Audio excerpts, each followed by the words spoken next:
Assalamualaikum warahmatullahi wabarakatuh. Salam sejahtera untuk kita semua. Saya Dr. Nur Halifa akan menyampaikan sedikit informasi tentang diabetes mellitus hari ini atau disebut dengan penyakit kencing manis ya.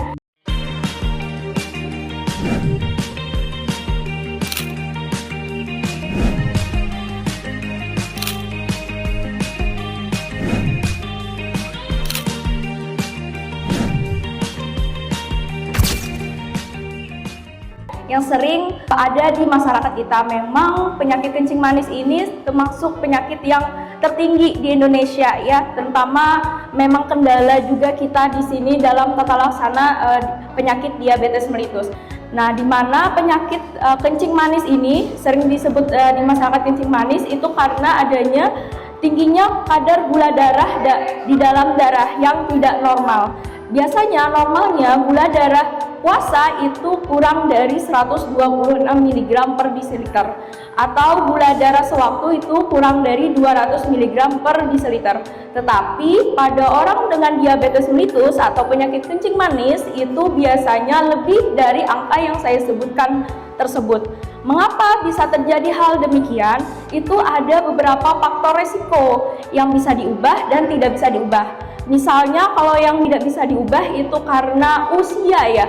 Usia lebih dari 40 tahun biasanya berisiko terkena penyakit kencing manis. Selain itu, adanya keturunan yang mempunyai riwayat kencing manis sebelumnya, ayah kah, ibu kah, nenek kah yang mempunyai riwayat diabetes mellitus atau kencing manis ini, maka berisiko bisa 6 kali lipat anaknya atau cucunya juga mengalami hal yang sama.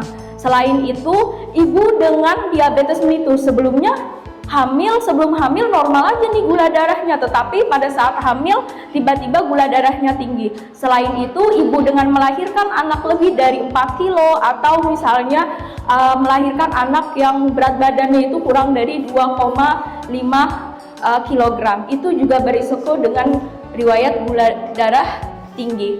Nah, itu adalah faktor risiko yang tidak bisa kita ubah. Memang kendala ya, karena memang hal tersebut merupakan hal yang terjadi begitu saja. Nah, selain itu ada faktor risiko yang bisa kita ubah. Salah satunya adalah dari makanan. Nah, makanan yang tinggi kadar gula darah itu juga bisa meningkatkan risiko terjadinya kencing manis. Selain dari makanan adalah aktivitas yang kurangnya olahraga, kurangnya cuman istirahat di rumah, kerjaannya cuman baring. Nah, itu juga mempunyai faktor resiko terjadinya gula darah yang tinggi. Selain itu, merokok juga dapat meningkatkan faktor resiko terjadinya gula darah yang tinggi. Nah, bagaimana sih kita tahu kalau kita ini punya gula darah yang tinggi atau tidak? Yang pertama, ya karena gula darah di dalam darah tinggi, diperiksa gula darahnya dengan hasil laboratorium. Nah, hasil laboratorium yang bisa dilakukan yang sederhana biasanya cek stik ya, stik di Posbindu. Nah, ada biasanya untuk lansia atau orang-orang yang bisa dilakukan di sana karena alatnya sederhana.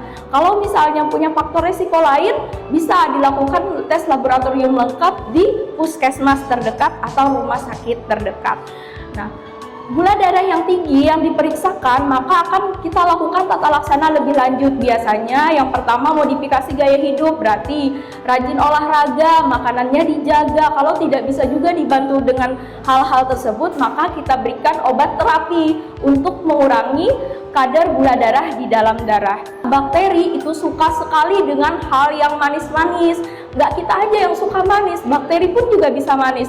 Jaga pola makan, olahraga minimal 30 menit sehari, jalan kaki 5.000 langkah per hari, terus dengan terkontrolnya obat-obatan setiap bulan, yaitu obat diabetes mellitus, begitu.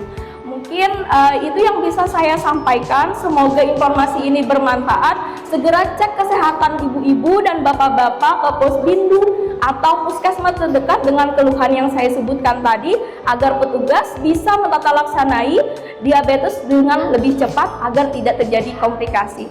Mungkin itu dari saya. Terima kasih. Wassalamualaikum warahmatullahi wabarakatuh.